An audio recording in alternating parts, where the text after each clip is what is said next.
Kızımı taap berишti, өзүна чоң рахмат. Соода борборунда жоголгон 3 жашар кыз кайдан табылды? Бишкектен соода борборлорунун биринде жоголгон 3 жашар кыз Чүйдүн Васильевка айылынан аман эсен табылды. Милиция баланы уурдоого шектүүлөр кармалып, адам уурдоо беренеси боюнча кылмыш иши козголгонун билдирди.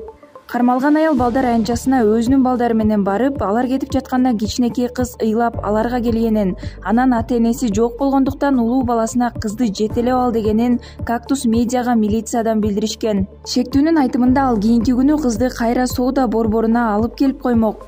Бирок күч түзүмдөр уурдоо пландалганын, бирок кармалып калганда ушундай окуяны ойлоп таба калышканын билдиришкен. 9-ноябрдын кечинде Бишкектеги Аламедин Гранд соода борборундагы балдар аянтчасында ойноп жүргөн 3 жаштагы кыз жоголуп кеткен. Баласын таппай калган ата-эне күзөтчүгө, андан кийин милицияга кайрылышкан. Көзөмөл камераны карашканда 13 жаштагы бала кызды колуна көтөрүп, жанындагы